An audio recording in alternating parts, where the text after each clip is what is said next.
Where we at? Okay, ladies and gents, boys and girls, Monday, February the 20th. I was about to say 22nd for some reason. February the 20th, 2023. Hope you're all doing well. Chris Phillips here of the Daily Crow of the Spurs Up Show. Appreciate you all tuning in. We have got a lot to get into here on this Monday, and I appreciate each and every single one of you tuning in. Let's see. We got Travis Allen, Colton, Austin Gregory, Stephanie Lee, Jeff Gullidge, Davon, Bruin Nation, John Edward, Travi, Brendan, Alex, Ethan, Gad, Austin Gregory, Mike. What's going on? Alex Heil. Appreciate you all tuning in. Also, those in the Big Cock Club Discord, head over to the TDC Questions channel, to be sure that your questions are answered there. We've already got tons of comments rolling in. You guys are excited, fired up here on a Monday, here on this President's Day, by the way.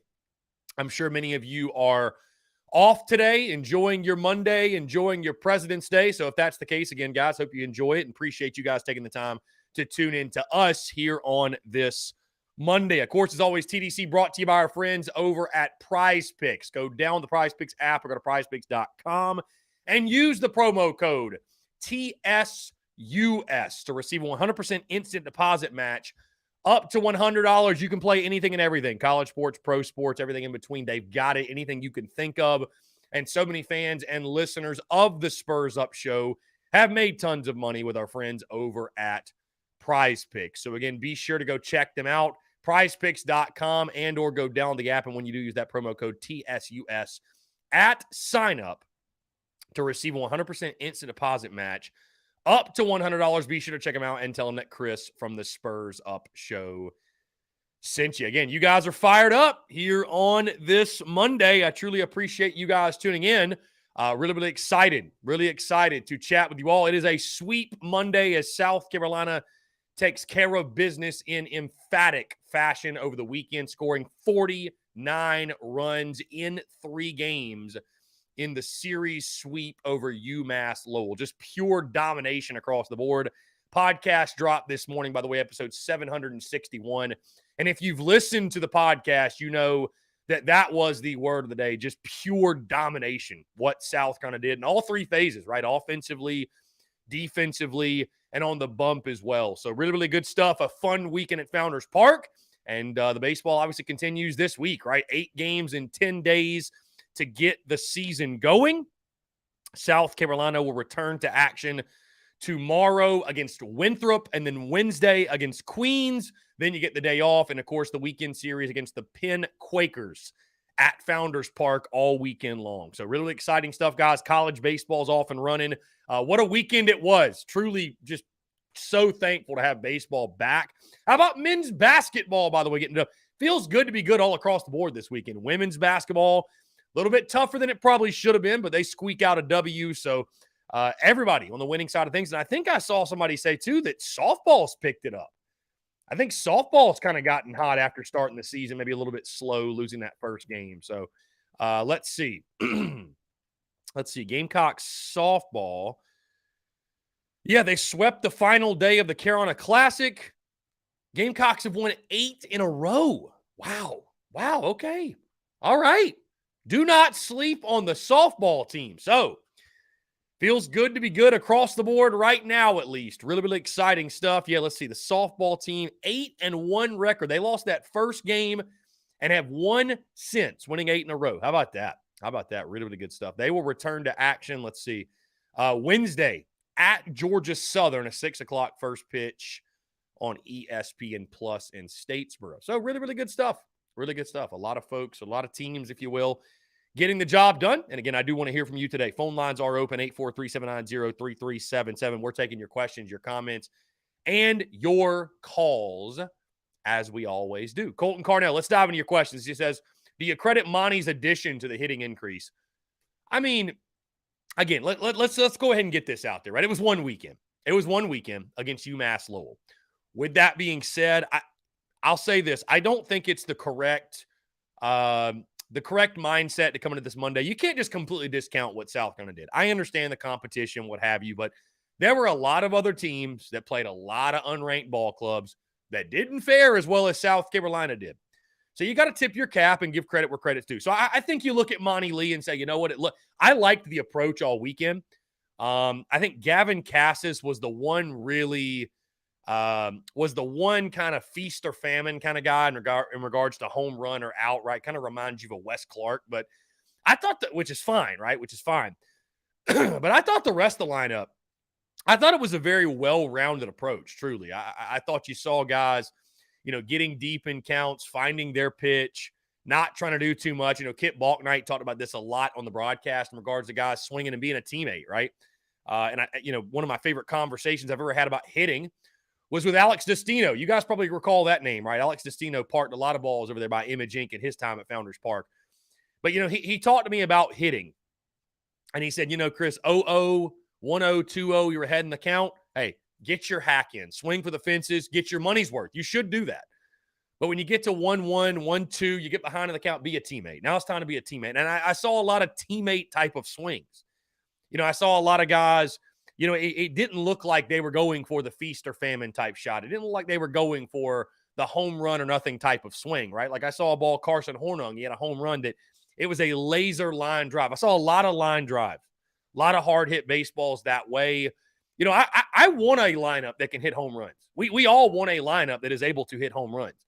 You just don't want that to be your only calling card, right? When it calls for a single, when the situation calls for moving a guy over, when the situation calls for a double in the gap, right? You want to be a well-rounded hitter. That's how you have a high average and a very productive offense. But you shouldn't look at it also as like, oh, the home run's a negative. We shouldn't hit so many home runs. I mean, you hit 14 home runs on opening weekend. That is a positive because being able to change the complexion of a game with one swing of the bat, that's a positive. You just want to be well-rounded across the board as a group of hitters. And I thought we were. I really thought we were. So you want to credit Mark Kingston. You want to credit Monty Lee. You want to credit just, these newcomers. I think what you saw, guys, I really think what you saw is, and I thought what I was most impressed with, right? With these guys have heard the noise and the chatter all preseason long about the hitting.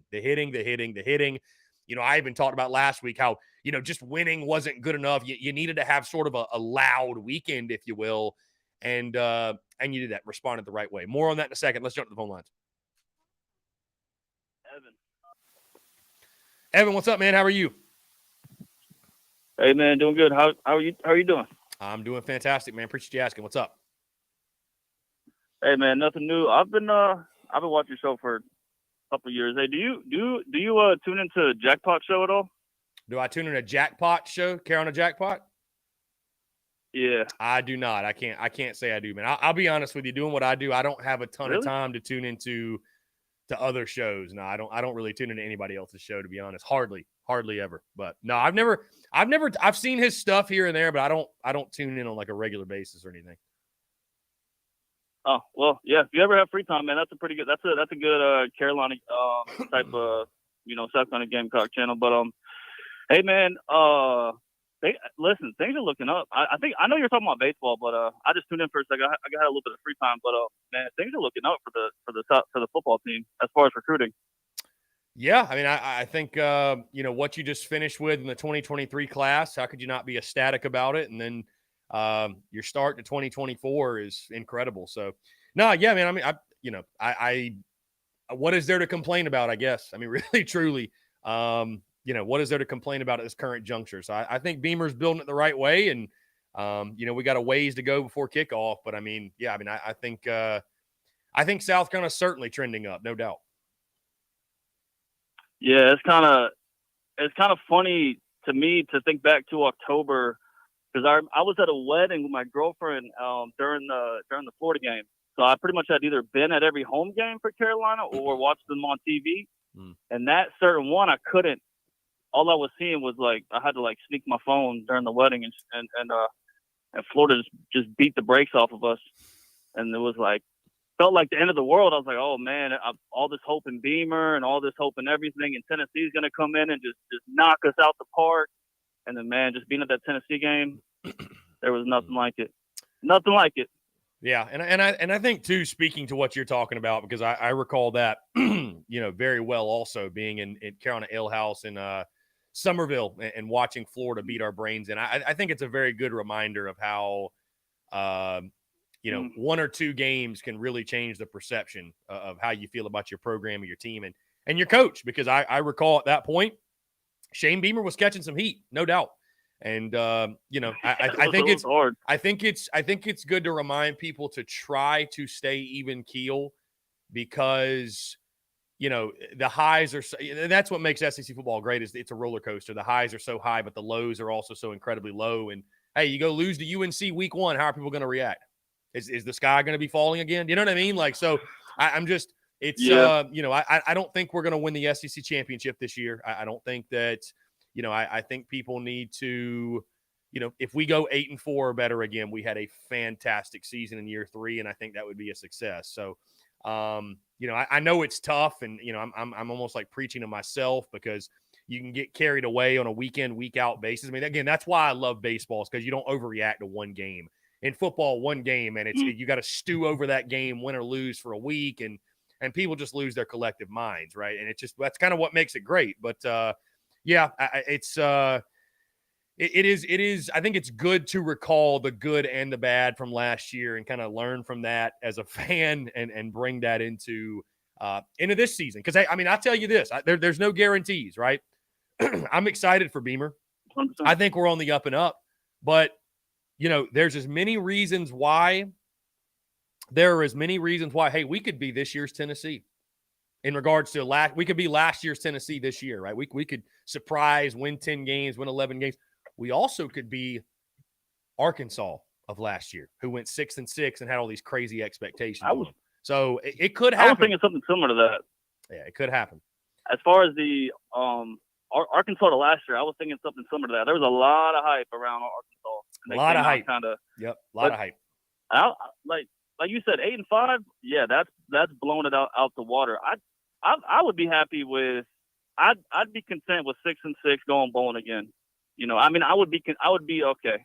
I'd feel like, all right, well, we're still moving. Because Muschamp, year 3, I think, was his kind of step back. But I'm interested to see how they use Harbor. I want to see if they're going to put him out wide and see if he's going to, sprint down the field and just going to throw Hail Marys to him, or how they're exactly going to use him. Because I feel like he's going to be too good to not have on the field as a freshman. Yeah, Beamer is confirmed. They're going to use him at wide receiver. So they're going to have him on the outside. I think that, you're going to see him get the ball a lot. How many wins is he worth? Is he worth a win or two? I don't know. But, no, they're definitely going to use him at the wide receiver position. So I'm excited. Yeah, like I said, how could you not be? I will say everything I just said. I'll say the same thing I said in the preseason last year. You'd be crazy not to be excited about South Carolina football right now with all the good things happening. So I'm just – more so, preaching that, and I had this conversation with somebody over the weekend that, I understand that fans, the way we think is like, okay, well, we won 7 in year 1, so we had to win more in year 2. And then people look at year 3, we got to win more. We got to win more. We got to win more. Like, there's probably going to come a year where we win 1 or 2 less than we did. And it doesn't mean that the program is, falling off or trending in a negative direction, but it's just hard to win. Like, it just happens. You know what I mean? So we've got real question marks. And as we get closer to the season, we'll talk about it, because I don't think we're done adding guys to the portal. I certainly hope not, because we got some holes in our roster that absolutely need to get plugged. But I feel confident what Beaver's doing, no doubt. Me too, man. All right, man. It was good talking to you. Yeah, man. I appreciate it. Thank you so much for the call. Yes, sir, man. See you. Yeah, man. Great stuff. Great stuff there. Bringing in the football chatter. I appreciate that. Austin Gregory says growth isn't always linear. Exactly. It's not. It's not just like a straight line. Yeah, it's not linear like that, right? It's not. So I think you have to understand that and I'm not saying we're going to go 6-6 this year. I'm not saying that. I'm not saying that at all. But that's why it's so important to hit that 8-4 mark this year, I think, to establish sort of a new floor, if you will, right? To establish somewhat of a new floor. Matt Sellers, yes, Stone Blanton is not playing baseball. Suffered the shoulder injury in the Georgia game during the football season. And I really just don't think, Matt, he's been able to practice. I do not think, from what I've heard, Stone Blanton has been able to practice to a point to where he would be able to make a real contribution for this baseball team. I think that's really what it comes down to. So, which is totally fine. He's going to focus on football, and I guess that's a decision they all came together and made, and it is what it is. So, Brennan M in the TDC Questions channel says, the ironic thing about softball is I think Bev Smith is sick, so she isn't coaching, or wasn't at some point in the stretch. I did not know that. Hunter Kelly, do you think we can beat number 1 Alabama? I'm assuming you're talking about men's basketball on Wednesday, and I'm going to go with an emphatic no. Do I think we can? No, I don't think we can. No. Nope. I think Bama's probably going to have their way with us. Probably going to be pretty ugly.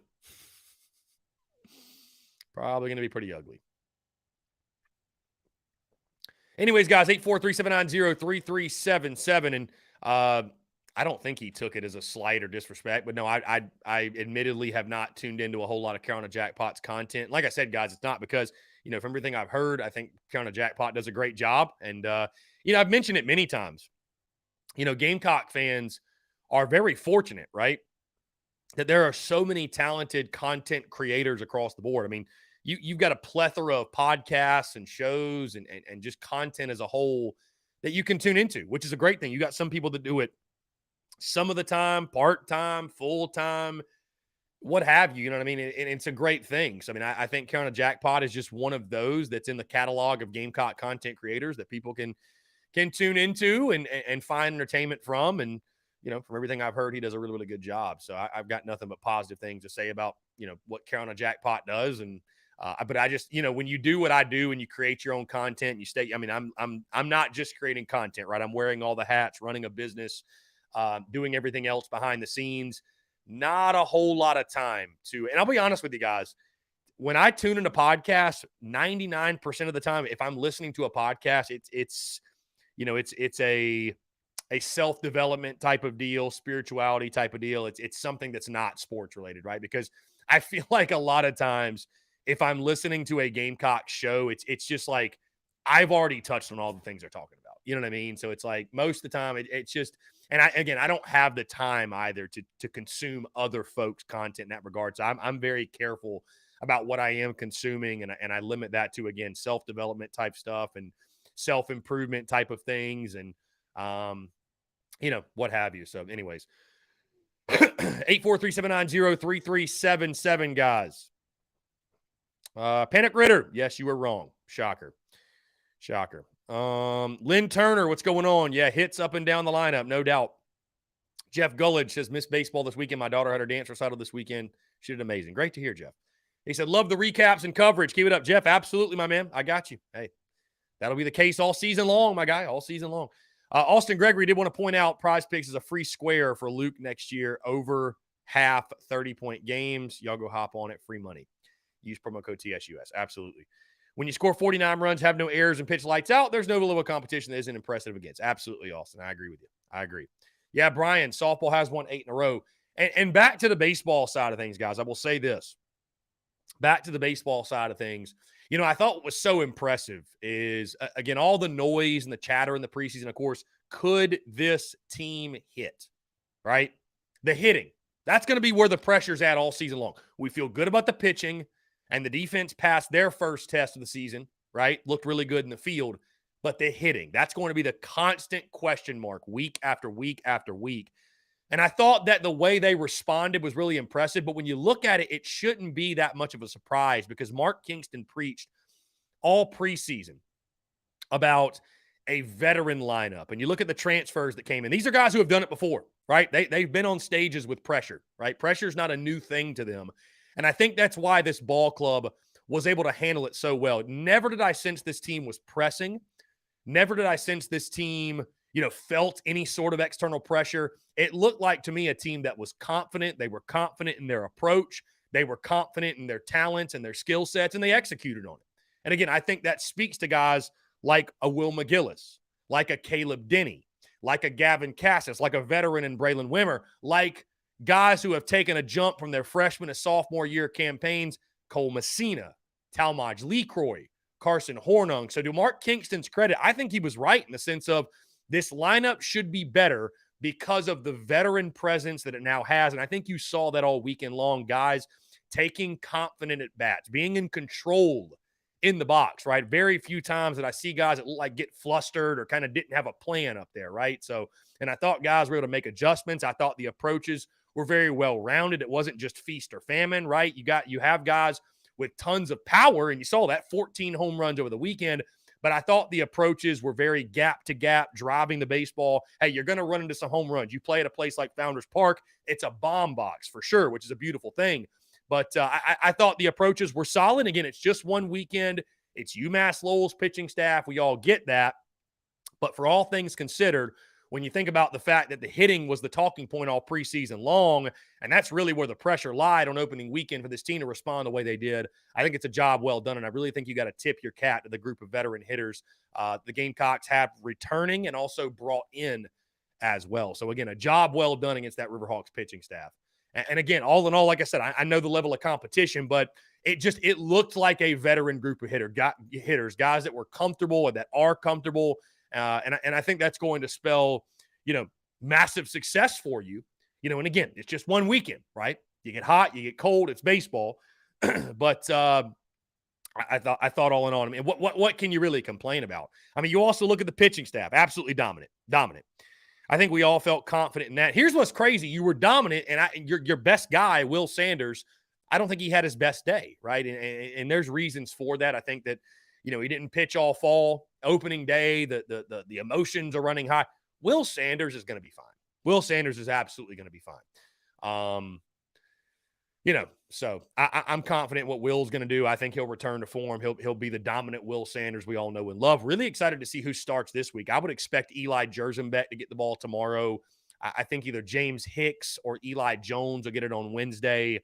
But either way, you're going to see a lot of guys out there, a lot of guys featured. A lot of guys didn't pitch, right? Matthew Becker didn't even pitch. So, anyways, really, really exciting stuff. It was a great weekend.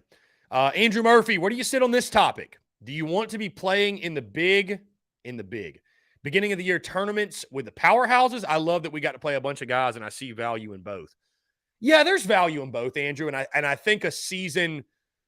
I mean, let's call it for what it is, Andrew. I think that a season like this one, where your head coach has so much pressure and there's so much pressure on your ball club, I think it helps South Carolina tremendously to have something to feel good about, right? I mean, how many people would be okay with if we were Tennessee and we were sitting here at 1-2 and you say, well, I mean, we played good competition, though. Nobody cares. So I think for this ball club and the pressures that are now, I mean, if we opened up as, preseason top 10 team, right? This is 3-4 years from now, and Mark Kingston's righted the ship, and excuse me, guys, we've gone to Omaha, right? Well, then it's like, okay, let's push ourselves. Let's get in one of these tournaments. I think it's great for exposure. It's just great college baseball. It's a lot of fun. But I think for this team this year, what's going down, I think it's a positive for sure to open up the way you did with the team you did. So anyways, going to be a lot of fun. Again, 8 games in the first 10 days. It continues tomorrow, Tuesday, Wednesday, midweeks. Back at it this weekend at Founders Park. Really, really good stuff. So, and the weather, by the way, is going to be incredible this week. It's going to be like high 70s, low 80s. Grand Moth Kid. Yeah, South Carolina still 23rd in the D1 baseball top 25, 23rd. So no movement there, really, which, I mean, you're not going to expect any movement, guys. We beat UMass Lowell. So give credit where credit's due, but realistically, you're just not going to see a whole lot of movement. Not going to see a whole lot of movement in the polls after winning that series the way you did. Even the way you did it, it's just not going to happen. Guys, 843-790-3377. That's 843-790-3377. Let's see.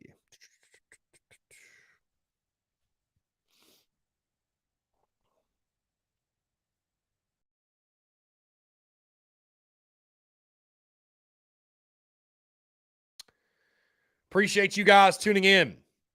How do you guys feel, by the way? Big news dropping this morning from Ross Dellinger of Sports Illustrated. Apparently, there is talk. College football leaders are moving closer to recommending clock rule changes, meant to reduce plays in games for safety and game length reasons. Okay, so shortening college football games. Here's the 4 proposals under consideration. Prohibiting consecutive timeouts, for example, icing kicks. No untimed down at the end of the first quarter and the third quarter. Clock runs after first downs, except inside of 2 minutes and a half. I'm fine with that. Here's the one that I despise. Clock runs on incompletions once the ball is spotted. So I just pose you this question. Do college football games need to be shorter? Do you feel like college football games are too long? And I'll just say this. I think the commercials suck. But that's what drives the money. That's what drives the revenue. So that I don't think those are going anywhere. What do you think? Do you think that college football games are too long? Do you think college football games are too long? I mean, I'm not surprised that this is happening. I'm not surprised this is happening because of the culture that we live in. They're trying to shorten every game. Because here's the reality, guys. I mean, we live in a TikTok culture. We live in a culture where nobody's watching a clip that's longer than 30 seconds, right? Nobody's doing it. So, like, the attention spans are very, very short, right? So I get it. I totally get it. I mean, I understand why they're doing it. And I don't really even have a problem with those rules for the most part, except for the after an incompletion, the clock runs as soon as they spot the ball. I will, but I will say this, and I don't know why it's a thing in football. The culture of football is really interesting in many different ways.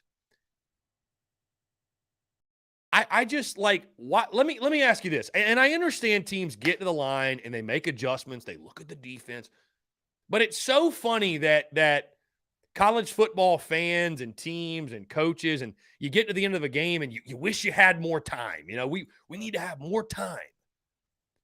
Well, if you want more time, stop spending 20 seconds at the line of scrimmage before you snap the ball. Why do you have to snap the ball with 1 second left on the play clock? Why can you not just get to the line and snap the ball? Like, why is that a football thing? Why? And hey, if at the risk of sounding like a fool, I'm sure there's a football hardo out there that's tuned in that's just going to rip me a new one. But like, why? Why wait till there's 1 second on the clock?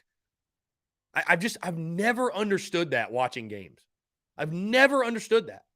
Like, why do you wait so long?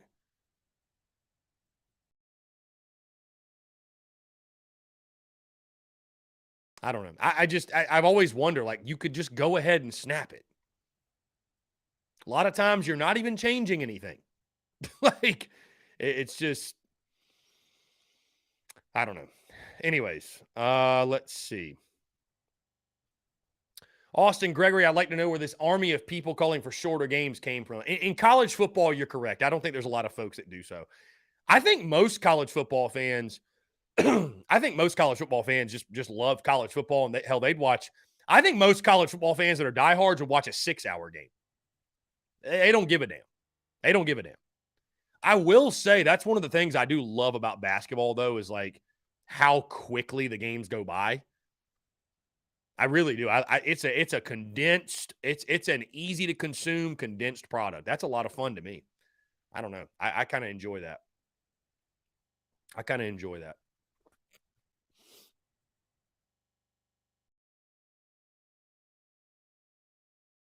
Yeah, Austin Gregory. Listen. I would agree with you. Yeah, it's all for money.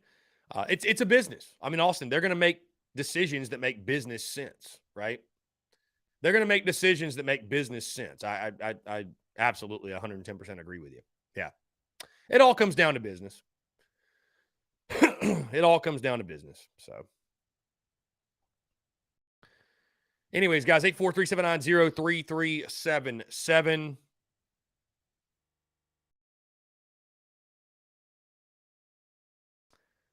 Big time weekend for Gamecocks baseball. How about, by the way, basketball, though? How about basketball? Cheers to Lamont Paris. Cheers, truly. And also to G.G. Jackson, who responded in the right way, 20 points. And I tell you this, guys, is the bar in hell? Maybe so. It is. It probably is. But when you get picked to finish last, right, getting that third SEC win, it's a big deal. And the fact that South Carolina probably won't finish last, that's a victory. That's a victory in year one of Lamont Paris. Again, the bar's in hell, but we knew that coming in. So that's a victory in year one of Lamont Paris. It's been a rough season. It's been very tumultuous to say the least, but hey, you're not going to finish last. And that alone, that in itself is a win. That in itself is a win. If you're trying to count minor, small victories, which you have to, in year one of Lamont Paris, not finishing dead last is a victory, like it or not. So, I mean,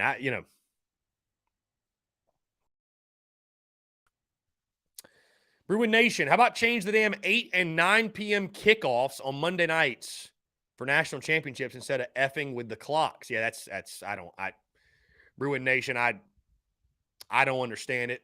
Trust me, I don't get it. I don't get it, man. Makes no sense. It makes absolutely no sense why the national title game starts at the time that it does. It doesn't. There we go. Playing with this mic here. Yeah, it makes no sense. It makes absolutely no sense. Makes absolutely no sense. Travis Allen says, I can't watch basketball. They call 186 timeouts with 3 seconds left. Yeah, the end of the game is the last minute of the game takes longer than like the entire game. I don't know why, but that's the case. By the way, guys, wanted to update you. I have made the decision. Haven't officially like set the schedule or anything, but live stream watch-alongs will be happening. We're going to start doing them in baseball season. We'll probably kick those off for the Clem Sucks series. Probably get those going that weekend. So the live stream watch-alongs will 110% be happening. I'm actually going to get a new microphone, either a lavalier mic or like a headset that detaches that has the mic on it. So that way I don't have to like sit down and have this mic in front of me. But yeah, that's going to happen. So I'm actually really excited about it. I think it'll be a really, really cool way, unique way to make content, which again is the entire point of what I do. I mean, it was great, honestly, this weekend being back on the home front. I'll get out to Founders Park at some point, but it was great being on the home front, being able to sit back, make content. Was a really efficient way of operating, and yeah, had a really, really good time doing it. So. Gad says in the TDC Questions channel, basketball is fast until the last minute of a close game. In regards to football, time is fine. I'm the one sitting there watching games from noon till the late games are over. Yeah, and that's something else, Gad, I'm really excited about. I was talking with someone last night about just the, growing up, what I used to do. I used to go to my grandfather's and we would we would watch the games. I mean, I'd get over there at, 9 a.m., whatever, do some yard work and take care of some things. And then we watch games in the garage with my grandfather from, the noon games all the way till I'd be up till 2 a.m. watching the West Coast games. And I don't really get to do that anymore. I really don't. Being at the tailgate and selling merch on game day, it's one of those things that was just so time consuming that I didn't get to do it. So I'm looking forward to that. I'm looking forward to hanging back, getting to watch other games, being in studio, having multiple TVs going, having multiple streams going, being able to create content throughout the day. I'm excited for that. So, again, all those details will come at some point, right? All those details will come at some point. But, yeah, all those details will happen. So, yeah. Anyways. Continuing to evolve, baby. That's what we do here. Continuing to evolve, no doubt. Let's see.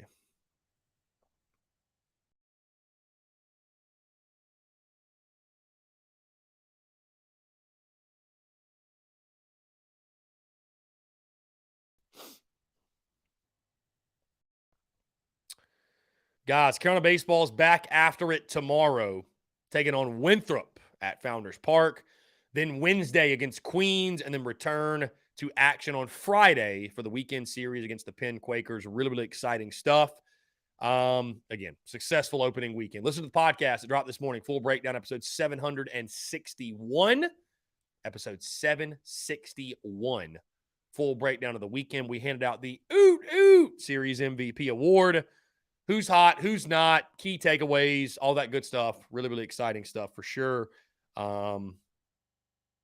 Also, Talk South kind of men's basketball. Gamecocks getting it over for LSU. How about the women yesterday, too? That was a close game. That was a really close game. Travis Allen, South Carolina will play at 4 o'clock tomorrow and 4 o'clock on Wednesday and 4 o'clock on Friday. So you have these earlier first pitches earlier in the season I say because of weather. It's going to be like high 70s this week, but typically you have those earlier first pitches early in the week because, you try to beat the cold weather, if you will. But, it'll be 4 o'clock tomorrow and on Wednesday against Winthrop and Queens, respectively. So it should be a lot of fun. And, hey, listen, the midweek is a big storyline for this ball club because we saw last year. We saw what this team did last year in the midweek, right? We all saw that. So, it is very important for South Carolina to bring that same intensity and that same energy in the midweek because of the struggles of a year ago. Let's see. Cody Watkins, how do you think Carolina will fare against Winthrop? I think we'll do well. I'll have a score prediction that'll drop tomorrow, Cody. If you didn't listen to the podcast today, admittedly, I will not, last year and the year before and whatever, I've been doing pretty extensive midweek game previews on the podcast. That will be changing. I will no longer be doing that. We're not going to do extensive game previews on the podcast in the midweek just because, honestly, it's a little bit of overkill. I think we can talk about the midweek games here on TDC. We can sort of break them down, if you will. And there's not normally a ton to break down. I mean, there's really not. There will be a couple of intriguing midweek games this year, Charlotte, North Carolina. But the others, I just call it for what it is. I don't think anybody wants to hear a 30-minute podcast, me talking about us playing Winthrop on a Tuesday. That's just the reality. And that's cool. And that's fine. But I will give a prediction. I will drop a prediction graphic probably tomorrow morning. And, we'll discuss it as the details come out, who's going to be starting pitching. We'll look at the games on TDC. But when we drop the Monday podcast, that is more so, that's going to be completely just your weekend recap. And we'll touch on who the Gamecocks are playing in the midweek. But in regards to like a full breakdown, preview, top storylines, all that stuff, not as much this year. Again, efficiency is a big thing for me in 2023 that I'm maximizing and focusing on. And that's just one of those areas, right? So I think it's, it's less is more. You don't want overkill in regards to the content. And I pride myself on the podcast being something that is an easily digestible part of your daily routine and your day. So that is why I am doing that. So just to let you all know, but I'll drop a prediction tomorrow, but I think the Gamecocks will fare well. I have no reason to believe that we will not, we won't have a lot of success. You need to see the bats stay hot for sure. And I think if Eli Jersenbeck indeed gets the ball tomorrow, I think he'll have a lot of success. I think that'll be the big storyline is watching Eli Jersenbeck toe the rubber. We've heard lots of great things about Jersenbeck and his arsenal and what he features. And it just sounds like he's kind of in line to be the Gamecocks' next Friday night starter if all things go according to plan. Guys, that being said, hey, let's go ahead and jump into our first break of the day. On the other side, though, I want to continue to hear from you more of your questions, your comments, your calls, and more here on this Monday. You're tuned in to the Daily Crow.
All right, guys, we're back. Taking your questions, comments, calls. 843-790-3377.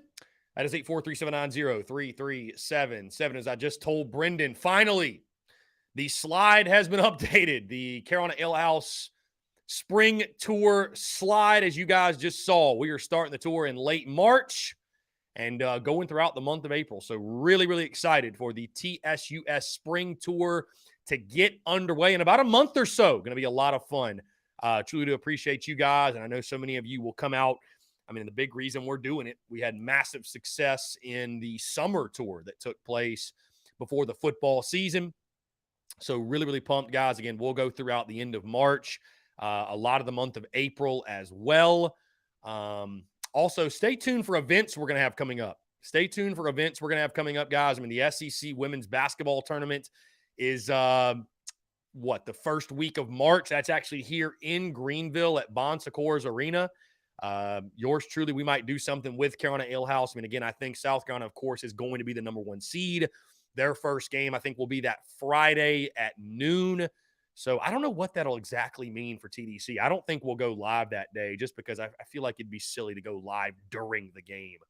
But anyways, we'll cross that bridge when we get to it. But a lot of exciting stuff. going to be happening. Eric Reese, what's up, my boy? What's going on? The man behind all the cool graphics. Reese, I meant to text you, by the way. The prediction graphic that we do for basketball, we're going to do the same thing for baseball for the midweek games. So literally just replace the Block C logo, I would say, with the baseball SC logo, and I'll text you the score after this. So for like the Winthrop and the Queens game and stuff like that, yeah, I'll just text you after this. But since you tuned in, I figured I'd just say something. But yeah, pretty simple stuff, Eric. No big deal. No big deal at all. Anyways, Austin Gregory, Chris, given last year's results, will you be choosing the Gamecocks to beat the Vols and Tigers again this year, given we don't drop an easily winnable game prior? Well, Austin, I did not pick South Carolina to beat Tennessee. You might recall I picked Tennessee to beat our brains in the week of that game.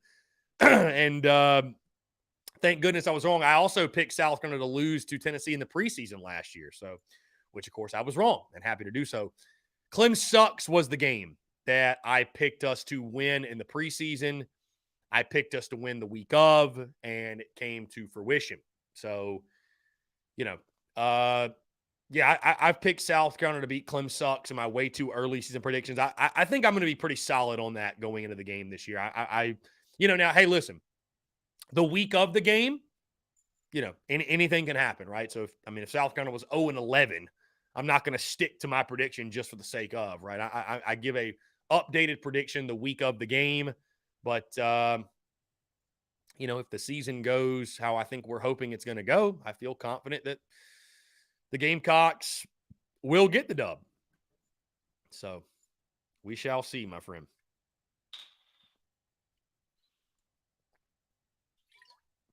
But a lot on the line in regards to my predictions, because I had 6-6, 3-5 in the SEC in year 1 of Beamer. Nailed that. I had 8-4, 5-3 in year 2 of Beamer. I had 8-4, 4-4 in year 2 of Beamer. Nailed that. So a lot of pressure on year 3, right? A lot of pressure on year 3. What shall we do? What shall we pick? And nobody wants to be the unpopular, have the unpopular pick, right? Picking the 7-5 or the 6-6 season, right? But I'm gonna call it as I see it. I honestly thought I might have been a little overzealous last year. I felt good that like 8-4 could happen, but I was like, I definitely felt like I was leaning more towards the optimistic side of things than anything else. But thankfully, right, the last 2 games happened, and it actually did occur that South Carolina got the W. So let's see, Austin Gregory, hometown stop here in North Augusta. Shout out to the NA. Shout out to the CSRA, indeed, my friend. TSUS Parade Tour when South Carolina finally wins the SEC. Oh, dude, we'll be celebrating for a week straight. We'll be celebrating for a week straight, my friend. All the stogies you can smoke. Oh yeah, absolutely. Absolutely. So,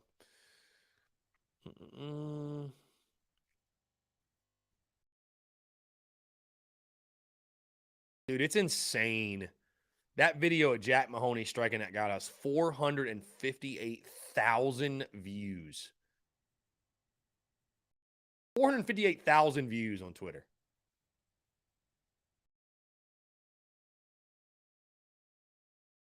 Crazy. People are excited about the Yardcocks. Don't sleep on the Yardcocks. Don't let the Yardcocks get hot.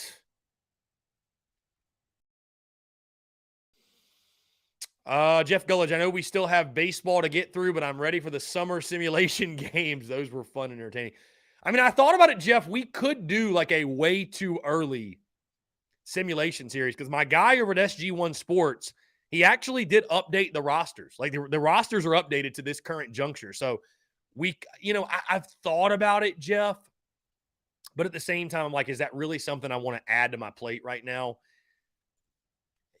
I don't know. I don't know. Maybe we should, Jeff, just save. And I'll tell you this, Jeff. Here's something for you. If it was on the new console, and so it was as simple as like you just click a button and you stream, I would stream a lot more. But right now, you got to like set up the PS3, and you got to plug in a bunch of shit, and like it honestly gets very annoying. It does, but. Yeah, we'll definitely at minimum do it in the summer, and I think we'll just stick to doing it in the summer. I think that's what we're going to do. But, yeah, the simulation series is a lot of fun for him. Luke RJ says Brewer, French, and Stone are struggling at the plate for the baseball team. Brewer and French are still without a hit. Well, I will say this. Stone's on base percentage, very solid, but, yeah. I mean, Jonathan French, Luke RJ is not going to play a lot. I think it's going to be Cole Messina and Talmadge Lecroy behind the plate. So I don't think you're going to see Jonathan French a ton. And then Dylan Brewer. Yeah, I mean, he was the one, we talk who's hot, who's not every single Monday and just highlight guys that are hot and who are not. And Dylan Brewer, rough weekend, 0 for 8 with 4 strikeouts. Guys, just to be transparent, I'd be kind of surprised if 20 games in, Dylan Brewer's still in the lineup. I hope he gets hot. I hope he figures it out. But, listen, the guy hit like 220 at Clem Sucks. So, I mean, I didn't have high hopes that he would be an everyday guy here either. But we'll see. We'll see. I could be totally off base. I could be totally wrong. But, yeah, tough weekend. Tough weekend for Dylan Brewer for sure, especially in a weekend where, like, everybody hit. Everybody hit. Mountain Valley sparkling water. Really good. Really good, by the way. Free ad for those folks. Anyways, guys, I love the fact that, with baseball season, again, it's just the content bleeding out the eyeballs. Football's so much fun because, we spend all week breaking down one game, right, and previewing it and dissecting it. And we probably overanalyze it to a degree. But with baseball, what's so much fun, and basketball as well, is like, again, you have games so consistently, like the content literally creates itself, right? Baseball games on Tuesday and Wednesday this week. Love that. I absolutely love that. So can't wait to watch the Yardcocks tomorrow and Wednesday as well. Looking forward to a lot of exciting ball on the diamond this week. So anyways, 843-790-3377. Austin Greer says, need to go 4-0 this week. Austin, do you mean 5-0? Because we have 2 midweeks and 3 on the weekend. So I'm assuming you mean 5-0. Yeah, it'd be ideal, Austin, to go 5-0. I don't think there's any reason. I mean, it's baseball. Crazy things happen. And Penn was a team last year. They gave Texas A&M trouble. That'll be an interesting series this weekend. You definitely, though, Austin, I'll say this. You definitely need to win both midweek games. There's no reason not to win those games, right? There's no reason not to win them. So even last year when the Gamecocks were abysmal, took care of business against Winthrop with ease. So, yeah. And I think South Carolina will. I mean, I'll drop a score prediction tomorrow, like I said, but I think you'll have your way with Winthrop. But, yeah, I mean, looking back at the opening weekend, was a massive success. I picked the sweep. You get the job done. You did it in very loud, emphatic fashion, which I think is what we were all hoping for. But, Yeah. I mean, I think that all in all, a successful weekend, no doubt. No doubt. No doubt. No doubt. Anyways, guys, podcast dropped this morning, like I said earlier, episode 761. Be sure to check that out. Also, tsus.store for all our latest merchandise. Guys, hey, you need your golf apparel. We got quarter zips. We got polos, right? Everything you need. Adidas, very nice. Very nice. Also, we've got our Beamer Rattler 23 merch. We've got our Heisman merch. We've got our 7+3 = touchdown merch. We've got all of our Yard Cocks merch. I mean, all the merch you can think of, we have got it. So really, really exciting stuff. Again, be sure to go check that out. And other than that, stay tuned for all of our events, all of everything that's happening, live stream watch-alongs. Also, by the way, I do want to announce no Mark Ryan today. I'm not going on Mark Ryan's radio show today because I totally forgot that it was President's Day, and people, I guess in radio, they don't do radio on President's Day, which I think is kind of interesting. Either way, though, I believe I'll be going on Mark Ryan's radio show actually tomorrow. I think tomorrow we'll do that. And then Mark Rogers of the Voice of College Football, he's actually going to join TDC tomorrow at 1:15. Very excited to have Mark Rogers. I normally am always going on his show. So excited to get Mark on the show tomorrow to talk college football, talk South Carolina football. We'll start talking some spring ball as well. Really, really good stuff. Mark's a great dude, and I appreciate him having me on. It's always a pleasure chatting with him. Also, no Mark Ryan on Wednesday. I think we're going to slide Mark Ryan to Friday. We'll have J.C. Sherbert on Thursday. I believe Mark Ryan will be on Friday, and I'm continuing, guys, to look at other guests, looking to beef up the TDC lineup throughout the week. But for right now, I think what we have throughout the, this time of year, I think the lineup is very solid, gives us a lot of freedom and flexibility as well. So, apparently Austin, I don't know. I think radio people do take President's Day off. I think also like Rob Brown took it off too. So, apparently, President's Day is a holiday. President's Day is a holiday for some folks. I don't know. It's interesting, right? But like when you no longer work in the corporate world and being an entrepreneur myself, I barely even pay attention to when the holidays are. I just take off when I want to, which isn't a whole lot, right? I normally am just getting after because I love doing what I do. It doesn't matter what day it is. John Edward, I was listening to an Atlanta sports station this morning. They were doing their regular programming, even for President's Day. Love to hear that, John Edward. John Edward's getting off early today. Love that. Love that for you, John Edward. Love that.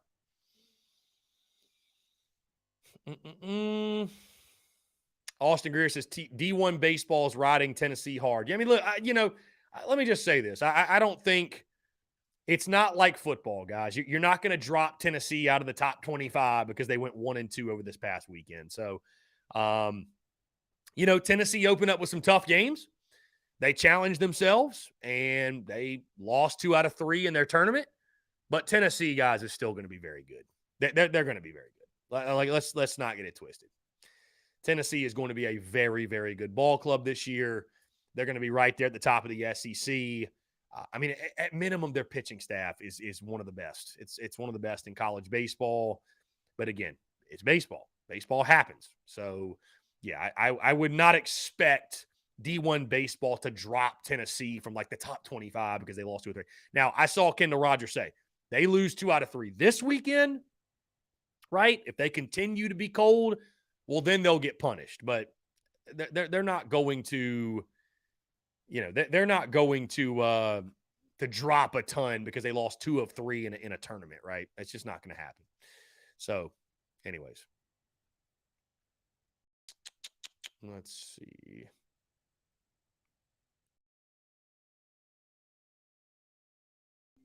All right, let's go ahead and jump to the phone lines here.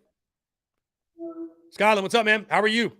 Good. How are you? Great opening weekend. A great opening weekend indeed, my friend. What's going on? Oh, man. I'm sorry for this language, but I mean, I am very happy with what I saw. I thought starting pitching went sharp Friday or Saturday, but they did pitch and get the job done. But kudos to the offense. Jack Mahoney looked great. I've always said the hitting's going to be bad, but I don't even know if that's the case. I'm optimistic because it's UMass Lyle, but at the same time, in the back of my head, I'm thinking, you know, in the past, our bad hitting teams struggled to hit against teams like this, and we went out there and dominated. Mm-hmm. Now, with that being said, they helped to score that many runs. I mean, even if they don't walk us or make them errors or make them boneheaded plays, we still win the game 8-2 Friday, 9-2. And we still dominate them games. Now, do we score 20 runs a game? No. I mean, if they make the plays and they do what they're supposed to, we win 9-2. I think. Mm-hmm. Well, let me first start on the pitching, Skyline. To your point, I thought Sanders, again, what you saw was he wasn't quite as sharp as normal, and I think Kingston made the point that he didn't pitch the entire fall, or didn't pitch like in a game, right? Or did he? Yeah. He threw pins in the fall, right? He just didn't pitch in like live game. No, action. They gave him a break completely from the last year. Okay. He was one of the guys that was told not to do nothing in the summer or the fall. Okay, so I mean that it makes sense. I think that he's still kind of getting in his groove. I think Will Sanders will be fine though. I think that as he gets into the game. Yeah. I mean, as he gets into the season, and I feel like Will's kind of a guy that as the games get bigger and bigger, I think he'll rise to the occasion. I have no worries with Will Sanders. Noah Hall, I actually thought, I know his first inning was a little shaky, but I mean, outside of that, didn't give up a hit. So I mean, I thought Noah Hall was pretty damn good for his first start of the year. And then, I mean, Jack Mahoney, it speaks for itself. He was dominant. And then the bullpen was great. Bullpen was absolutely great, as advertised, right? On the hitting side of things, to your point, and I mentioned this earlier, Scott, I'm not sure if you heard me, but, I know you agree we're not going to draw any hard conclusions from opening weekend against UMass Lowell, right? Hitting SEC pitching is a completely different thing. But you make a great point that South Carolina's teams that struggled at hitting, they even struggled in the series like the one we just saw in opening weekend. They struggled against everybody. So, and I think that when you look at the lineup and the guys we brought in, and the fact that guys are a year older, and that this lineup now feels like more so of a veteran lineup, it makes sense why you had so much success. And that's what it looked like to me. It looked like you had a bunch of veteran guys taking veteran type of at-bats. I saw a bunch of composed hitters, confidence hitters that had a plan when they stepped in the box. And hey, again, it's UMass Lowell. It's much more difficult to have that plan when you're going up against guys from Tennessee, Florida, LSU that are throwing 98, 99 miles an hour, right? I mean, we saw all these arms all across the SEC over the weekend. There's some real dudes, right? You're not going to score 20 a game like you mentioned, but encouraging signs for sure. I mean, encouraging signs. And we talked about how important it was to, take advantage of a UMass Lowell and do what you should do against that type of pitching, and to see them actually execute on it. And I think even, exceed our expectations or our hopes. It's an encouraging sign, if nothing else. I love how we capitalize on the errors and the walks they gave us. Sometimes when teams helps you, you got to capitalize. Yeah. I was going to say 2 out hitting also. I thought 2 out hitting, runners in scoring position, hitting with runners in scoring position. I was really happy with that as well. I thought I noticed more than a couple of times 2 out hitting was very good. And then in the preseason, that's all you have to your prediction is what you see. Mm-hmm. And maybe that's the case where our pitching is just that great and it shut down our offense. And that's why people were panicking, and even in myself. But like I said, it's too early to still make predictions. I still think, after what I saw, I think you only lose maybe 3 or 4 non-conference games, and you're in great shape in SEC play. And I was looking at the schedule, and if you only win one of the 5 series you have versus top 25 teams, and you take 2 out of 3 that are not in the top 25, you're still 15-15 in the SEC, and you still had a damn good year.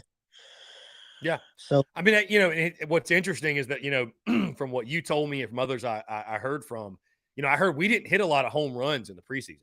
And, no, we did not. And you hit 14 on opening weekend. So, I will say, to your point, Skyline, I mean, I think if you really are that high on our pitching, right? If you're that, and I know you are, and I know everybody is, if you're that high on our pitching, then yeah, I think some of the probably what the reports coming from preseason camp were all about, was that our pitching's just that good. And, that's a iron sharpened iron type of deal, because you're not going to see many pitching staffs as good as ours. Right. Now, when you get in SEC play, listen, hey, we're going to have to face old Skeens from LSU throwing 99 miles an hour, right? We're going to have to face him on a Friday. We're going to face Tennessee's pitching staff. Like I said, Florida's got a Sunday guy throwing 97s. I mean, the competition's going to increase, right? I mean, and there's going to be games. Listen, there's going to be days we struggle to hit. But that's not what we were all concerned about coming in. What we were concerned about was not being able to hit over the long haul. I mean, everybody's going to have a day where you can't hit. It's just baseball, man. I mean, you're going to have a day where it looks like a pebble coming up to the plate. But, finding consistency and being productive and giving yourself a chance to win, that's what we all wanted to see. So, If anybody any of the players watch your shows, I want to give a couple of shout outs I know you're about to go on your break, because it's the time for your break. I want to give a shout out to first Cole Messina, that have made strides from last year to this year. He's made strides defensively in hitting, as you can see it. I want to give a shout out to Caleb Denny, which I did say that he was confident at the plate and he's going to be a fan favorite. He looks like an Arkansas LSU player in that batter's box. He's confident. He has it. Definitely want to give a shout out to two freshmen. I like what I see from Ethan Petrie, or Petrie, however you want to say his last name. And I definitely loved 100% what I saw Friday night from Austin Williams. I loved it. Yeah. So with that being said, I think they're going to roll with James Hicks on Tuesday, Eli Jones on Wednesday. I don't think you see Becker again this week. I think, they're trying to save Becker's arm for when he's needed so they don't wear it out. Becker's your best bullpen guy. So I do think you see Zimmerbeck sometime this week or maybe this weekend, but I do think they go Hicks and Eli Jones Tuesday and Wednesday this week. Well, we definitely should find out probably later today, because they'll drop the game notes, I believe, for the Tuesday game. So we should find that out pretty soon in regards to who will get the ball tomorrow. But I'm excited, man. Like we said, successful opening weekend. I agree with you. By the way, Cole Messina looked incredible. Lee Croy looked incredible. Hornung, all those guys from last year that really took a step. And I think a lot of folks that, and this isn't like pick on him or anything, but I just think a lot of folks that had questions. Why is Michael Braswell not in the lineup? Where's he at? I think a lot of folks got an answer this past weekend from just, it's just, you got to put the best sticks in there. And, Lee Croy's earned a spot. Messina's earned so both these guys have earned a spot, and there's only limited spots to go around. And that's just the reality of it. So let me ask you a personal question. I think Dylan Brewer's going to work his way out of the lineup. Yeah. 100%. I believe that. But Gavin Cassis, when he's in there, he's a home run threat. But I feel like as of right now, that's all he is. Mm-hmm. Do you leave him in the lineup just for the home run threat? Yeah, I think you leave him in there. A guy that has that kind of pop, I think you definitely. I like him in the lineup. You hope that it. What did he have? He had. Hold on. What was his weekend? Was it all of his hits were home runs? Is that right? Yeah. All of his hits were bombs. Yes. So, you obviously hope that, let's see. Yeah. Gavin Cassis. Yeah. 3 for 11, 3 home runs and 7 RBI. So, go ahead. If you can hit 3 home runs out of 10 at bats, you're still batting 300. Oh yeah. For sure. So, you obviously hope the game, the rest of it comes around. I'd leave him in there. I'd leave him in there. I'd leave him in there. So, but to your point about Dylan Brewer, what's so tough, and I'll just say this, Skyland, what's so tough is I didn't think he was very good at Clem Sucks. I didn't think he was good. So it's it's hard for me, and I'm not trying to pick on the kid, but it's just the reality. It's just hard for me to all of a sudden think he's a stud because he's wearing a different jersey. He wasn't good for them. You know what I mean? And I've heard before that he was kind of highly sought after as a recruit, what have you. I don't think the Gamecocks even offered him. Now, granted, is that his fault? I don't think so. I don't know. But I don't know. I hope Dylan Brewer turns it around. He gets hot. He has a great year. But yeah, to your point, man, it's this is college baseball where, the MLB, you got 162 games. You can give somebody 30 games to kind of get going. You just don't have that luxury in college baseball. So I really think that, I'll be curious to see what they do, how long they let him go. But I think he has one more bad weekend. I think he's out the lineup. I'm curious to see how long do you see Tiplett in right or center, because Tiplett plays center a lot in the preseason. And what I've heard was if Stone don't hit either, Tiplett's going to center. Well, I tell you what, I like the move of put Hornung back in the outfield and put Petrie at the DH spot. He's a stud. Petrie's a stud. I mean, you can see his upside. He is built strong. Mm-hmm. He hit the ball hard. Even Tiplett had a good swing. Yeah. How about Kevin Madden? 1 for 3 with a bomb over the weekend. So I mean, that's the thing. This team has something that team last year didn't have, which is options. You have options. And I think people saw why Jonathan French is not going to get no playing time either. Yeah, for sure. I mean, it's, you think back to last year, man, and so many guys that, like, for example, a Colin Burgess that just could not hit their body weight. You're not stuck in a situation this year where, like, you have to play those guys. You have other guys. And I was thinking when he was batting for Carolina, and I'm not trying to bash no Gamecock player, but I'm kind of going to bash French. Is like, how did this guy beat us last year? Like, this joker is terrible at the plate. Yeah, I mean, listen, it's one of those things where I don't even think in baseball you're bashing. It's just you go off the numbers. I mean, again, that's where I fall with Brewer. That again, the kid hit like 215 at Clem Sucks. I mean, I didn't think he was all that great then, and I don't think hitting 215 is good enough to be in this lineup. I'm curious to see what they're going to do with the first. I'm curious to see what they're going to do with first base, DH, in the outfield, because I've heard Tiplett might get some time in center if Stone don't hit, and I know if Brewer don't hit, I know Brewer's got to come out. I mean, he's just. He has that loop swing that he just pop. He has no power. You can tell.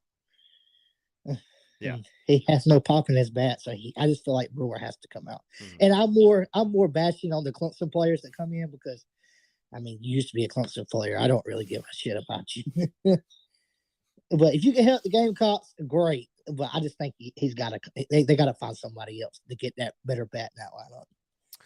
Those guys, admittedly, definitely have to do more to earn the love and admiration from Gamecock fans because of their past. Put it that way. I'm really confident in Petrie and Tiplett and that Austin kid that you saw pitch Friday. I thought Kay looked great Sunday. I'm really excited for Jack Mahoney. Noah Sanders did his thing, and not Noah Sanders, Noah Hall. And Will Sanders, I think that Friday night at Clemson at 6 p.m. I'm going to ask you. I'll call you about it later, see if you wanted to go anyway. But I think he is going to absolutely shove it down their throats. That's what we're hoping for, my man. That is what we're hoping for indeed. So I'm looking forward to it, man. Like I said, a successful opening weekend, no doubt. Successful opening weekend. I think Clemson is going to be the first weekend you can see actually what the pitching, not the pitching, the offense will look like. Yeah, no, for sure. I mean, look, we're going to learn more about this team as we go, as the competition gets better. So, all right, I'm going to hit you up a couple of days to see if you want to go Friday night at Clemson. Obviously, you might. But if not, I do have a Greenville ticket for you if you wanted to go to Greenville. I appreciate it, man. Yeah, we'll definitely be in touch. We'll figure it out. All righty. Well, let's keep it rolling. I'm still optimistic about hitting, but as I said, even the bad offensive teams would have struggled this weekend, and we did not at all. Yeah. So I am optimistic of how, if we can hit like this and score 6-7 runs SEC play, we're a 40-win team, and we're top national 8 seeds. Fingers crossed, my man. Fingers crossed. Skyline, I appreciate it as always, man. Great stuff from you. All right, much love. Go Cox. Go Cox. Appreciate you, brother. Great stuff from Skyline as always. And, yeah, you look at the offensive numbers, guys, over the weekend against UMass Lowell. Gamecocks hit 393, 14 home runs, and scored 49 runs. Also slugged 832. Also drew 18 walks, had a 507 on base percentage. I mean, even Evan Stone, who went 1 for 7, by the way, Luke RJ said he didn't get a hit. He went 1 for 7, had a 538 on base percentage. So Hey, if you're getting on base, that's really all that matters, especially a guy with Evan Stone's speed. He's going to be your 9-hole hitter anyway. So if he's getting on base, that's a positive. That's a plus for sure. All right, guys, let's jump into a break. On the side, I want to continue to hear from you more of your questions, your comments, your calls, and more here on this Monday. You're tuned in to the Daily Crow.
All right, guys, we're back. Taking your questions, comments, calls. 843-790-3377.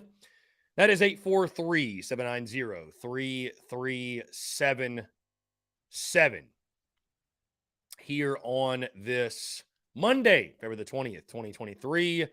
A sweep Monday. A sweep Monday indeed. A sweep Monday indeed.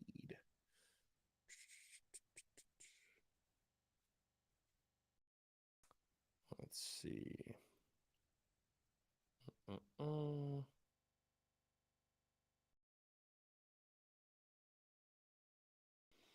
How about college baseball on a Monday? Got some games out there on a Monday. Love that. President's Day baseball. Love to see it. Love to see it. And again, guys, a really successful weekend at Founders Park. I mean, I don't think you could have drawn up a much better opening weekend of what we saw, scoring 49 runs.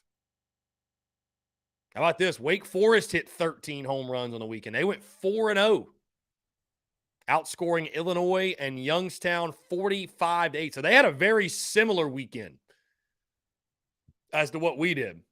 So Wake Forest is back at it again. Wake Forest back at it again.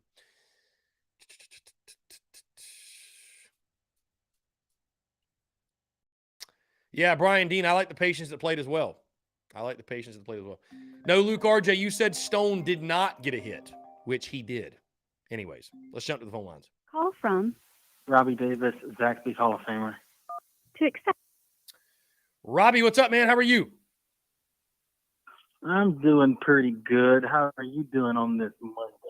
I'm doing fantastic, man. Appreciate you asking. What's up? Okay, first off, I'm going to bite the bullet. Okay. And like I told you for the weekend, I only did that to ruffle your feathers a little bit, just to mess with you. But in reality, I was expecting us to dominate you, Maxwell. Mm-hmm. I was just doing that whole 1 point mess just to mess with you. I hear you. You got me, Robbie. But I was very impressed because I watched the Friday game and the Saturday game. I was very impressed at our hitting and definitely impressed with our pitching, and our fielding was spot on at a lot, in my opinion. Which, of course, you're going to give up hits, right? Against anybody, you're going to give up hits. You're going to give up doubles. You're going to give up singles, and you'll occasionally give up a home run. But overall, the whole weekend, I think we played fantastic. It was actually a great weekend for Carolina sports. We broke out the brooms in baseball, and the men, by some miracle, went to LSU and beat LSU. Even though LSU is just about as bad as we are. Mm-hmm. But it was a good sports weekend, and I just want to see us do the same thing that we did this past weekend. Don't play, because I feel like last year we played a little tight a little bit during the baseball season. Like whenever we got down a run or two, I feel like we panicked too much. Instead of just playing, we panicked and then we tried too hard. And when it comes to, especially in baseball, if you try too hard and you don't let the game come to you, you're going to look like an idiot walking back to the dugout because you struck out. Yeah, the game is hard enough without the external pressures, for sure. By the way, guys, side note, Robbie, I do want to point out, I did mess up on Luke RJ's comment. He said that French and Brewer without a hit, but Stone struggling with the plate. I thought he grouped them in there with them. So, hey, I'm a slapdick for that. I apologize.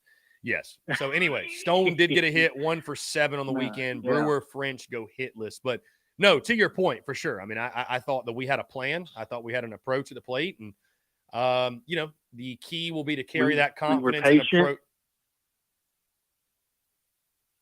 Yeah. You still there? Did I lose you? No, go ahead. Go ahead. I'm letting you go. Okay. And and all in all, like, just we did great as expected during the off season. The pitching staff looked phenomenal, and Sanders, he looked in the Friday game, because I know he looked a little shaky at times, but as the Friday game went on, I could see that he was settling in and he was doing fine, which is great. But I do believe that when Sanders starts to hit his stride, which is hopefully sooner rather than later, he's going to be an absolute nightmare on Fridays. Yeah, I'm confident Will Sanders will have a great season. I have no worries about Sanders. Again, like I said, I think that he took the summer and the fall off, and he's maybe he's a little bit behind, but some of the other guys. But right. Will Sanders will be fine. He's got incredible stuff. I think he'll improve. I think he'll make a major jump from start number 1 to start number 2 on Friday. And Will Sanders is the least of my concerns for this baseball team for sure. Yeah, and I think Noah Hall did excellent. He did about as good as expected. Yeah, had that shaky first inning, but but was fantastic the rest of the way out. So, the Gamecocks pitching staff as a whole, I would say, was really, really good this weekend. And, they did what they should have done. I mean, it's, you expect to dominate a team like that. So. Yeah.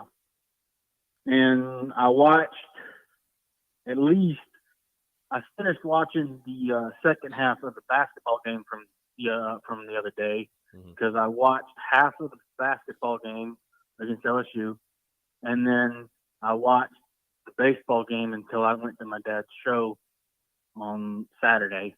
But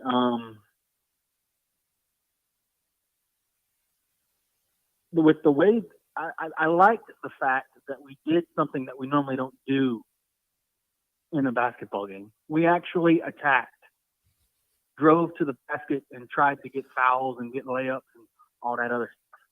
If this team does that, I think we do great. But if teams turn us into a daggum jump shot shooting team, they know, okay, this team is known for going on a cold streak, so let's force them to shoot from the outside. And instead of trying to drive into the basket, we do exactly what they want us to do, which is shoot jumpers. And this team is not built like that. And the reason we won against LSU is because we attacked the basket. Well, 15 made 3-pointers Saturday at LSU. That will spell to a winning efforts more times than not. So, yes. Yeah, I mean, it's 15 made trifectas will add up to a W a majority of the time. Yeah, I mean, this team got hot. So, when you got Michi Johnson with 20, Gigi with 20, Hayden with 18 or 16, Jacoby Wright with 18, and that's a recipe for success. So, and we knew it a couple weeks ago. We said, there's going to be a game or two. This team, they all get hot and everybody's clicking, and you're going to find a way to win. But those days are going to be very limited. That's just not going to happen all the time. And So I think Wednesday is going to be really ugly. I think Alabama might beat us by 40, truly. So yeah, it probably won't be pretty. No. But I'm going to go ahead and get off of here, and I'll see you in a couple of weeks whenever you're in Somerville. For sure, man. I'll be looking forward to it. Yeah, let's do it. Going to be a lot of fun. For sure. All right, man. You have a great rest of your day, and go Cox, and to hell with Clemson. To hell with them. Well said, Robbie. They suck. Well said. Well said. All right, buddy. I appreciate you, man. We'll talk soon. Yes, sir. You too. Great stuff from Robbie Davis as always. And yeah, Luke RJ, live by the 3, die by the 3. Hey, when you live by it,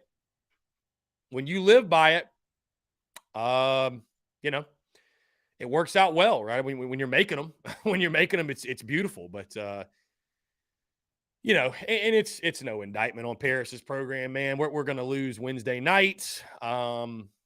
it is what it is. Bama's, I mean, they're elite. You know what I'm saying? So it's. I mean, here's the thing: in a season in which you're trying to draw, small victories, if you will, small wins. I mean, you're probably not going to finish last in the SEC, which we all agreed before the season started that if you didn't finish last, that'd be a bit of a win. You know what I mean? So, we'll take it. We'll take it. Again, like we said, the bar is in hell, but that's just the reality. So, Taylor, how's Greenville? I like it. Greenville's dope. Greenville's really dope. Really nice. Beautiful city. Yeah. Super dope. Super dope. Oh, Brendan, that's right. You're going to be at the Bama game because you've got, what? You're doing something with the band homies. Something with the band homies. Dak Gaming 11, can we just cancel the game? Let's just say we're dealing with COVID or something. Nah, I know you're joking, but I mean, I'll be intrigued to see if we can give them a fight, even just for a half. But I mean, dude, Alabama just beat Georgia by like 50, who beat us. So I don't think it'll be that bad, but we just realistically do not have the horses to keep up. But then again, we did beat Kentucky on the road, and I know that Bama and Kentucky, it's not the same thing, but you never know. That's why they play the games, I guess. But I go into Wednesday nights with no expectations. But I will be recording the Thursday podcast after that game. So it'll be a late night recording of the podcast, but I am going to wait until after the Bama game, of course. It only makes sense. And, we'll see. We'll see. Hope. I will say this. If it's like a 20 or 30-point deficit at halftime, I'll probably just record the show at half and say, you know what? I wasn't about to sit around and wait on the conclusion of that ball game. SEC weekly baseball honors have been dropped. No Gamecocks. No Gamecocks on it. Jared Wegner, the player of the week from Arkansas. Paul Skeens from LSU, the pitcher of the week. Co-freshman Ike Irish from Auburn, and Bryce Chance from Mississippi State. Again, those are your co-freshmen. And those are your SEC honors for the week. So, how about Missouri going 2-1 in that tournament they were in? That was impressive. That was impressive. And we're always kind of keeping an eye on what the rival's doing. But how about Clem sucks this week? Clem sucks this week. They've got Charlotte in the midweek. Charlotte in the midweek, and then UCF for 3 on the weekend. So, really interesting stuff. Let's see. Are there new odds? So there's new odds for teams to win the College World Series. South Carolina sits at plus 9,000 to win the College World Series. Why not throw 100 on it, right? Why not throw 100 on it? Let's jump to the one. Call from Scotty. Scotty, what's up, man? How are you? Man, it feels good to be good. How are you doing? I'm doing fantastic, man. Yeah, I'm in a clean sweep for really all sports, not just baseball, right? Men's basketball, women's basketball, baseball gets it done, softball gets it done. So, yeah, really, really good stuff for sure, man. It definitely feels good to be good on this Monday. Definitely. Man, I was just sitting there and I was thinking, like on the baseball side of things, we gave up 12 hits through 3 games. So pitching was outstanding, of course, when you just look at the number side of it. But hitting wise, unbelievably mind blown at the moment. Still trying to process what just happened since Friday. But I gotta say, man, it was glad to score 49 runs. But I think the biggest takeaway that you can take away from this weekend was not only did we score 49 runs, not only did we hit 14 home runs, but the approaches by every single hitter that was in the lineup was, I think, the biggest thing to build off of, because we always worried about hitting. We talked about it all preseason and everything, and I'm sure we'll talk about it until the end of the season. But when you have guys that have approaches like that, that's what's really going to carry you. And I realize that, they're a whole lot different from SEC pitching, but when you can have those approaches, good things will start to happen. And it's definitely something to build off of. So it was really, really good to see that, at least from my perspective. But yeah. You know, I thought so too. Man. I loved the approaches as well. You know, a bunch of confident veteran hitters. And, you know, I think the big question now just moves to, and you're not going to score 20 runs a game, right? But when you get into SEC play, you start facing some better pitching.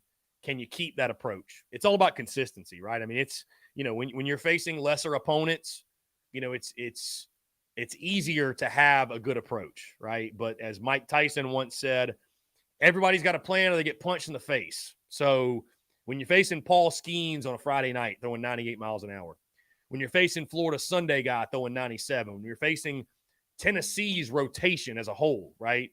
It's about having that same approach, being able to make the adjustments from pitch to pitch. You can do that. And you know, again, positive signs in opening weekend, but that's what it's going to be about now, is just finding that consistency. But again, a great start. You could not have scripted a better start for this lineup and for this offense. And, you know, it's what you needed.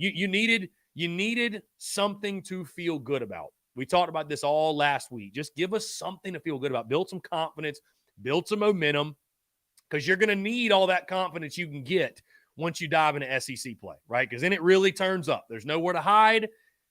This is what you should be doing against non-conference pitching, right? We should be hitting around 350, 360, you know, a lot of home runs, a lot of guys feeling good about their game. Then you get into SEC play, and that's when the real grind begins, right? So, again, a success, it'll be about finding consistency as you face better competition. Definitely. And I will say I'm very high on Carson Hornung. I think baller. He's going to be, you know, your leadoff guy probably from now until the end of the season. And mainly is because even though he's a sophomore, it blows my mind that he's a sophomore. But his approaches as a leadoff hitter, you know, he wants to see as many pitches as possible. He'll get in those later counts, and he's going to find something that he can barrel up. And if not, he's going to put it in play somewhere. And that's really what you want in your leadoff spot.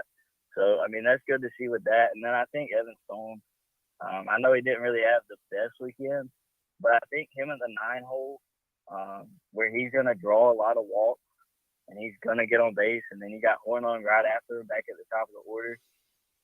With Evan Stone's speed, I think that does some damage. And then when you're 2 through 5 guys with a whole lot of power, Wimmer, Castus, and, you know, people like that, those are your guys that, you know, can score those runs. Yeah. So I think I know David Ross, because I'm a big Chicago Cubs fan. So David Ross and Joe Madden, they kind of played it to where, and I don't know if you ever remember this, but where they're in the National League where pitchers used to hit, their pitcher would hit at the 8th spot, and then they would have another guy at the 9th spot.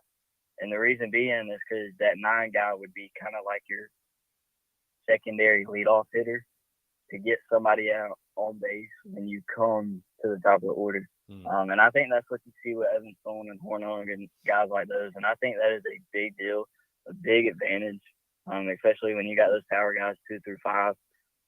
So it'll be really interesting, but you just got to maintain and be consistent, you know, at the plate. But as far as the approaches, the power, the contact, the seeing pitches and getting what you want, all of that was there this weekend. Now you just got to build on it and keep going with it. So I think that's something to really kind of lean into, dive into, and just keep pushing it as the season goes forward. But the pitching was outstanding.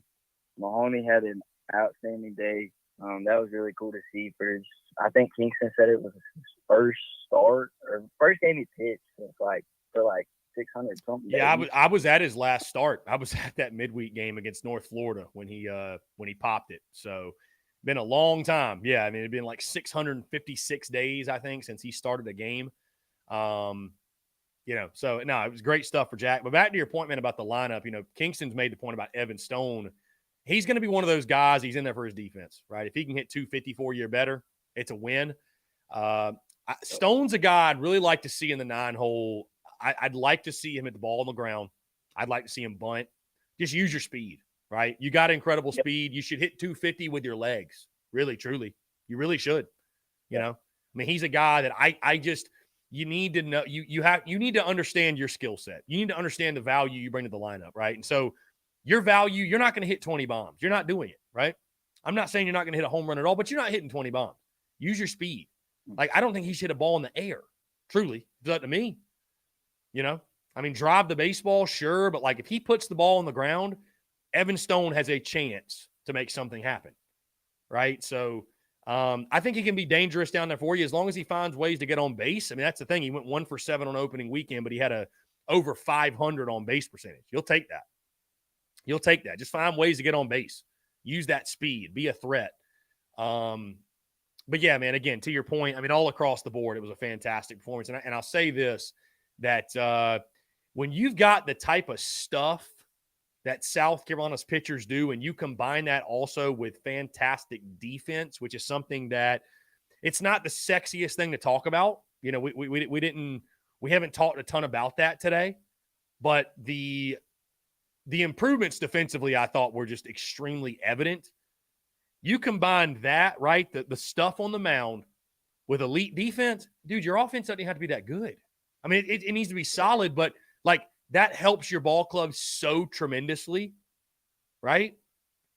And so if you can carry that throughout the entire season, it's going to help out the offense. It's going to help the bats exponentially, right? Just what you need to do offensively to win games. So, you know, South Carolina's in a good spot right now. We'll see. I mean, again, baseball has a great way of humbling us all, right? It will humble us. It will humble you. It will humble South Carolina at some point. And that's okay. It happens. The best teams lose. But, you know, to handle business the way you did against a team that you should take care of business against, that was fun to watch. That was a lot of fun to watch. I mean, looking at it like defensively, and here's the thing where it's going to be very interesting what Mark Kingston does, is because you've got a lot of guys that can pitch between bullpen, your weekend, and your weak guys that can throw the ball. You've got a bunch of defensive players, and you've got a lot of bats, and you can use a lot of different combinations. So it's going to be real interesting on how Kingston goes from what he's seen, because I want to say that he said most of the guys played just from the weekend, played 3 or more innings that we're going to see playing time. And I think pretty much every single one of them did something to build off of.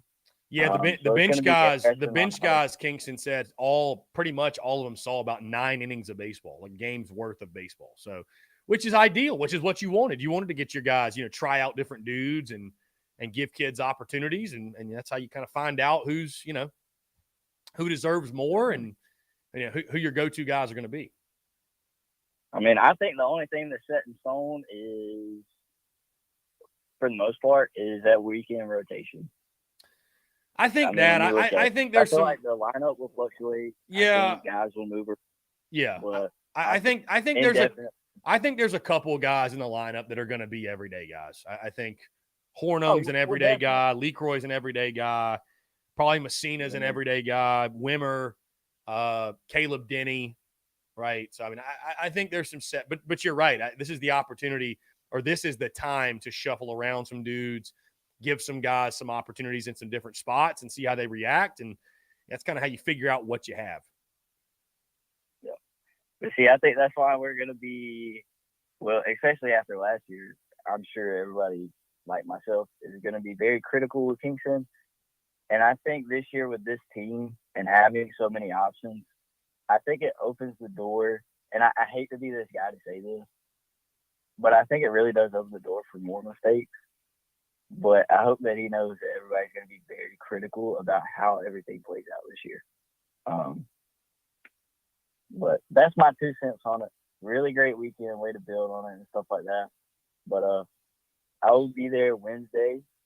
Thank goodness. Dude, Wednesday's going to be a heck of a day for me, the baseball game. And then I'm turning around and going to the basketball game to watch a disaster. That's the best way I think of knowing how to put it. But it should be fun, I guess.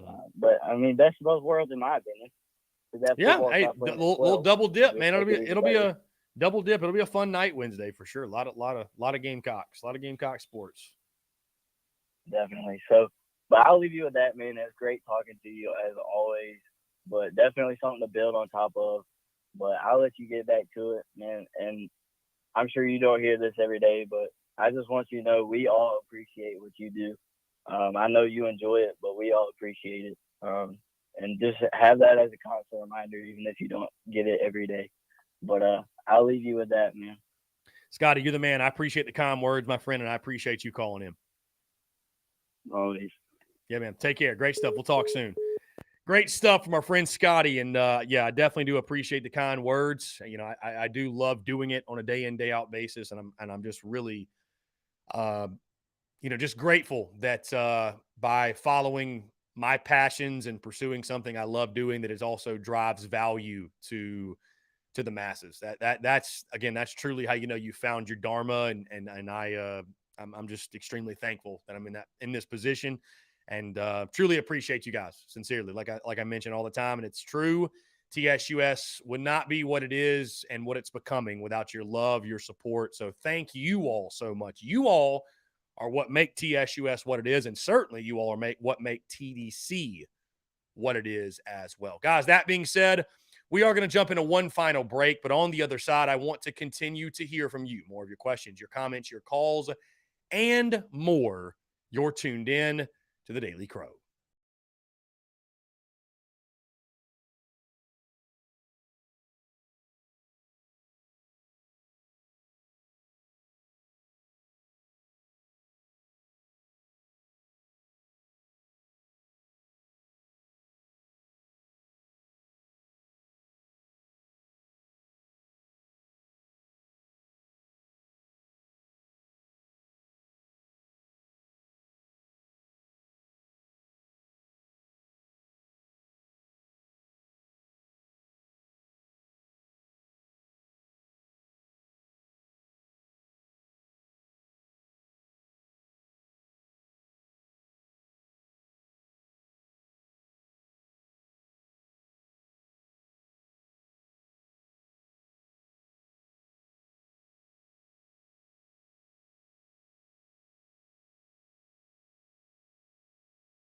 All right, guys, we're back. Final 10 minutes or so here on the Daily Crow, taking your questions, comments, calls, 843-790-3377.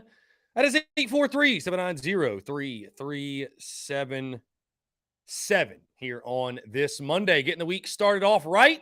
And guys, what a beautiful week it's going to be. Today, the high 71, then 75, 75, 81, 71 throughout the week. How about that? 81. It's going to hit the 80s. And that's in Greenville. Hell, you look at Columbia, I think it's going to be even warmer. Yeah, your two midweek games. The highs are 75 and 80. I mean, you just love that. I will say this. There are other really cool places in the world, right? And I'm someone that I like to excuse me, guys, get out and about and get to different places and all that good stuff. But there's really the Southeast and specifically South Carolina. I don't know that there's a better state like with better weather. The weather we have is undefeated. We have the best weather. And I know some people hate the summer, the humidity, the hot, whatever. But no, it's the weather's just incredible. I mean, how can you beat it? How can you beat it? That Gaming, Chris, I'm disappointed you didn't thank the Slapdick community of Gamecock Twitter just now. They also have a role to play. They do. Hey, listen, they do. Listen, I've said it before and I'll say it again. That Gaming and to everybody else, to those that love me, thank you. To those that loathe me, thank you. Listen, everybody plays a role. Everybody does. Even those that despise me, even those that do their best to run my name through the mud and deter folks from tuning into my content or wanting to have anything to do with me as a human being. Everybody plays a role. So listen, I'm to insinuate that I'm not grateful for anything in life. You have to be grateful for it all, right? You can't just pick and choose the things you like or what have you. Like, I'm grateful for everything because if it were not for everything, we would not be where we currently are. Does that make sense? So I am grateful for the Carolina Slapdick community. I am grateful for, but I always say this too. I have fun with it, right? The Carolina Slapdick community, what have you. I have fun with it. But what's funny is like the hate is never reciprocated. It's not. Like if you're a Gamecock fan, you bleed the garnet and black, you pull for the same team as me. I don't dislike you. I don't innately dislike you. I just don't. So I don't understand a lot of the Slapdick community and the way they act because it's like, I'm a Gamecock. You know what I mean? Like, so I don't have that hatred. Like it's not reciprocated. None of it is. None of it is. So it ain't nothing but love, man. I mean, again, you pull for the Gamecocks, like I got nothing but love for you, man. It's all cool. Whatever it is, what it is. I mean, I understand how it works. Some people aren't going to like the way I operate and go about things and operate in content. That's totally fine. Not everybody's supposed to like it. If everybody did like it, then I wouldn't be doing anything. I wouldn't be. TSUS would not be what it is. It's just that's kind of the nature and content, right? Not everybody's supposed to like what you do. I think a lot of people kind of get that misconstrued and get that twisted. If everybody likes you, then nobody likes you.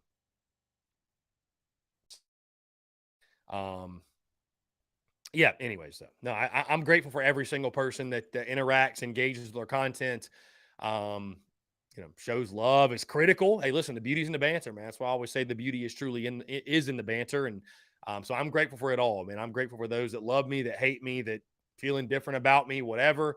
I'm grateful for Gamecock fans. I'm grateful for Clem Sucks fans, even. I'm grateful for rival fans that tune in our content. Again, everybody has a role. Everybody has a role. And yeah, so I am thankful for it all. Anyways, guys, 843-790-3377. We got a couple minutes left if somebody wants to try to squeeze in a call here. I appreciate those that call in every single day and tune in, and you guys that provide the banter. Yeah, so will be interesting to see. Will be very interesting to see if these college football rules,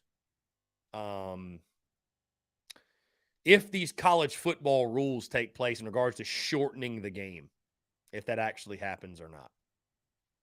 Going to be really interesting to see. So,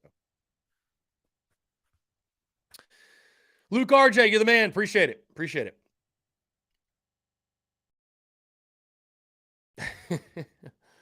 Yeah, Dak Gaming. No, I appreciate the love on the baseball content. I know. I think that's Dakota, if I'm correct.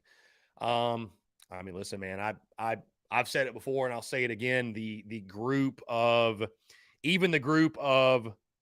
Dakota and I forget some of the names of some of the guys, but even a guy like Cinderella that has done his best to just completely drag my name through the mud. And, listen, I'll tell you this, man, even if a guy like that, even after all of the horrific shit and just kind of the actions that have taken place, if a guy like that reached out, if it's your dream to talk Gamecocks and do a podcast and do what I do and create content, if you reach out and you want advice or need I'd help.